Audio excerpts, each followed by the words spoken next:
कहानी सीख जो जीवन बदल दे। एक राजा था जिसका नाम रामधन था। उनके जीवन में सभी सुख थे। राज्य का काम काज भी ऐशो आराम से चल रहे था। राजा के नैतिक गुणों के कारण प्रजा भी बहुत प्रसन्न थी और जिस राज्य में प्रजा खुश रहती है वहाँ की आर्थिक व्यवस्था भी दुरुस्त होती है। इस प्रकार हर क्षेत्र में राज्य का प्रवाह अच्छा था। इतने सुखों के बाद भी राजा दुखी था क्योंकि उसकी कोई संतान नहीं थी। यह गम राजा को अंदर ही अंदर सताता रहता था। प्रजा को भी इस बात का बहुत दुख था। वर्षों के बाद राजा की यह मुराद पूरी हुई और उसे एक पुत्र की प्राप्ति हुई। पूरे नगर में कई दिनों तक जश्न मना। नागरिकों को राजमहल में दावत दी गई। राजा की इस खुशी में प्रजा भी झूम रही थी। समय बीतता जा रहा था। राजकुमार का नाम नंदन सिंह रखा गया। पूजा पाठ एवं इंतजार के बाद राजा को संतान प्राप्त हुई थी, इसलिए उसे बड़े लाड़ प्यार से रखा जाता था। लेकिन अति किसी बात की अच्छी नहीं होती। अधिक लाड़ ने नंदन सिंह को बहुत बिगाड़ दिया था। बचपन में तो नंदन की सभी बातें दिल को लुभाती थी, पर बड़े होते होते यही बातें बदतमीजी लगने लगती हैं। नंदन बहुत ज्यादा जिद्दी हो गया था। उसके मन में अहंकार आ गया था। वो चाहता था कि प्रजा सदैव उसकी जय जयकार करे, उसकी प्रशंसा करे। उसकी बात ना सुनने पर वो कोलाहल मचा देता था। बेचारे सैनिकों को तो वो पैर की जुती ही समझता था। आए दिन उसका प्रकोप प्रजा पर उतरने लगा था। वो खुद को भगवान के समान पूजता देखना चाहता था। आयु तो बहुत कम थी लेकिन अहम कई गुना बढ़ चुका था। नंदन के इस व्यवहार से सभी बहुत दुखी थे। प्रजा आए दिन दरबार में नंदन की शिकायत लेकर आती थी, जिसके कारण राजा का सिर लज्जा से झुक जाता था। यह एक गंभीर विषय बन चुका था। एक दिन राजा ने सभी खास दरबारियों एवं मंत्रियों की सभा बुलवाई और उनसे अपने दिल की बात कही कि वे राजकुमार के इस व्यवहार से अत्यंत दुखी है। राजकुमार इस राज्य का भविष्य है। अगर उनका व्यवहार यही रहा तो राज्य की खुशहाली चंद दिनों में ही जाती रहेगी। दरबारी राजा को सांत्वना देते हैं और कहते हैं कि आप हिम्मत रखें वरना प्रजा निस्सहाय हो जाएगी।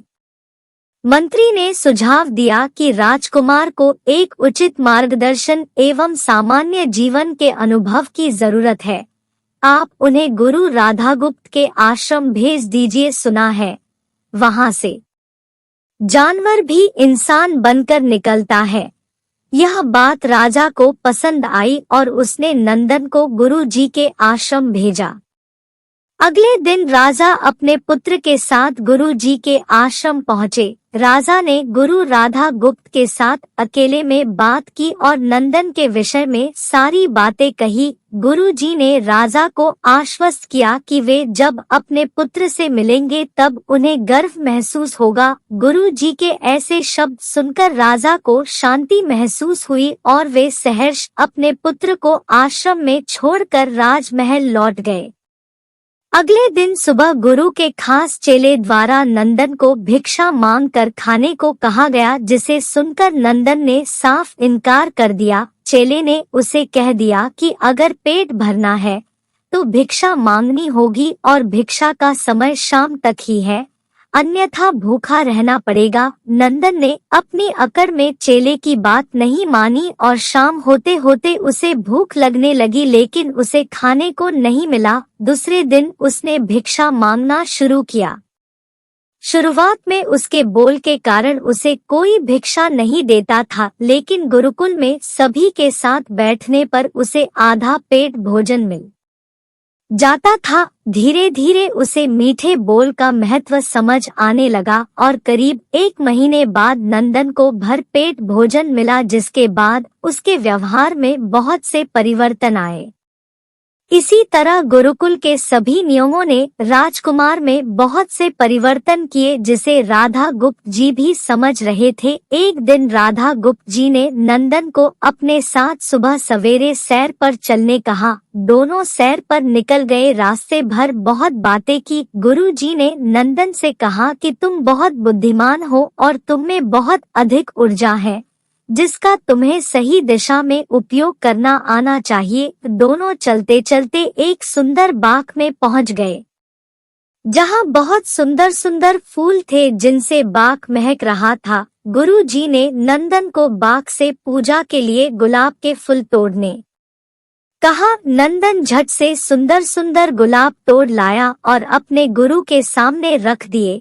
अब गुरु जी ने उसे नीम के पत्ते तोड़कर लाने कहा। नंदन वो भी ले आया। अब गुरु जी ने उसे एक गुलाब सूंघने दिया और कहा, बताओ कैसा लगता है। नंदन ने गुलाब सूंघा और गुलाब की बहुत तारीफ की। फिर गुरु जी उसे नीम के पत्ते चखकर उसके बारे में कहने को कहा। जैसे ही नंदन ने नीम के पत्ते खाए, उसका मुंह कड़वा हो गया और उसने उसकी बहुत निंदा की और जतर कतर पीने का पानी ढूंढने लगा। नंदन की यह दशा देख गुरुजी मुस्कुरा रहे थे। पानी पीने के बाद नंदन को राहत मिली। फिर उसने गुरुजी से हंसने का कारण पूछा। तब गुरुजी ने उससे कहा कि जब तुमने गुलाब का फूल सूंघा तो तुम्हें उसकी खुशबू बहुत अच्छी लगी और तुमने उसकी तारीफ की, लेकिन जब तुमने नीम की पत्तियां खाई तो तुम्हें वो कड़वी लगी और तुमने उसे थूक दिया और उसकी निंदा भी की। गुरुजी से नंदन को समझाया, जिस प्रकार तुम्हें जो अच्छा लगता है तुम उसकी तारीफ करते हो, उसी प्रकार प्रजा भी जिसमें गुण होते हैं उसकी प्रशंसा करती है। अगर तुम उनके साथ दुर्व्यवहार करोगे और उनसे प्रशंसा की उम्मीद करोगे तो वे यह कभी दिल से नहीं कर पाएंगे। इस प्रकार जहाँ गुण होते हैं वहाँ प्रशंसा होती है। नंदन को सभी बातें विस्तार से समझ आ जाती है और वो अपने महल लौट जाता है। नंदन में बहुत परिवर्तन आता है और वो बाद में एक सफल राजा बनता है। कहानी की शिक्षा। गुरु की सीख ने नंदन का जीवन ही बदल दिया। वो एक क्रूर राजकुमार से एक न्यायप्रिय दयालु राजा बन गया। इस कहानी से हमें यही शिक्षा मिलती है कि हम में गुण हों।